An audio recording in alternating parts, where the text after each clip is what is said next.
రెండు అరుమలు కూర్చొని మా ఇప్పుడు లాభం కూర్చోపోకండి అరుమలు రండి.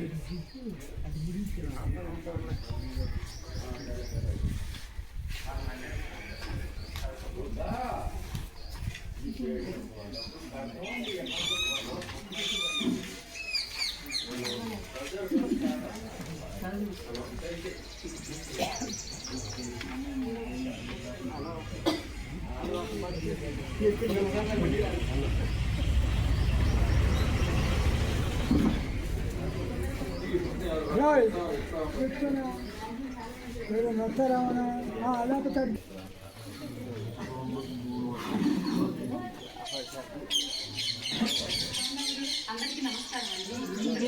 చేసిన సర్పంచ్ గారికి, ఎంపీఓ గారికి, గ్రామ ప్రజలందరికీ నేను పంచాయతీ కార్యదర్శి నేను నమస్కారం చేస్తున్నాను. విషయం ఏంటంటే ఇక్కడ గ్రామ సభ ప్రతి సంవత్సరం కూడా గ్రామంలో కనీసం 4 గ్రామ సభలు ఖచ్చితంగా నిర్వహించాలండి. దాంట్లో ఇవాళ జనవరి నెలలోని మొదటి గ్రామ సభ కాదు, ఇది 3వ గ్రామ సభ నిర్వహిస్తున్నాము. మనకి ఏప్రిల్ నుంచి గ్రామ సభలు స్టార్ట్ అవుతాయి.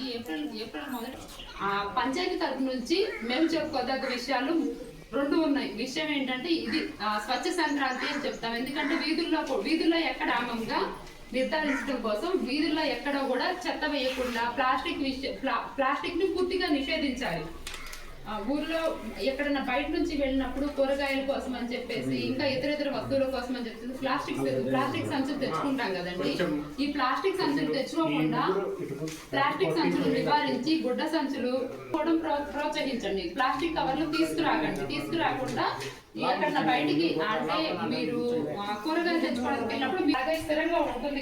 అలాగే పశువులు తిన్నా కానీ ప్లాస్టిక్ వస్తువులు అవి జీర్ణం కాలేక చనిపోతున్నాయి. చాలా చోట్ల వినే ఉంటారు కదా మీరు. ఇట్లా ప్రతి జిల్లాలో ఒక విధంగా ఉంటుంది కాబట్టి నిర్ణయం మేరకు, రాష్ట్ర ప్రభుత్వం నిర్ణయం మేరకు, అలాగే కేంద్ర ప్రభుత్వం నిర్ణయం ఈ ఉపాధి హామీ పథకం లేదా ప్రస్తుతం ఈ విద్యుత్ జీరాంతి పథకం వల్ల కానీ మీకు కూలీ డిమాండ్కి అనుగుణంగా మీకు 500 వస్తుందన్నా 1000 వస్తుందన్నా ఈ ఉపాధి హామీ పథకం మరి ప్రస్తుతం ఈ ప్రవేశపెట్టిన విషయం పథకాలే మనకి. లేకపోతే మీకు తెలియదే ఉంది, మా అమ్మ వాళ్ళు 5 రూపాయలు 10 రూపాయలు 10 రూపాయలు కూడా కూలి పనులకు వెళ్ళేవాళ్ళు. పత్తి కానీ లేకపోతే మిరపలు కానీ ఏదైనా ఈరోజు 1000 రూపాయలు 1500 కూడా ఇచ్చే పరిస్థితి.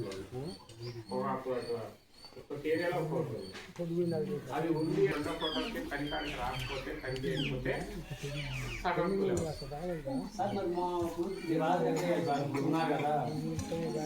అది మనం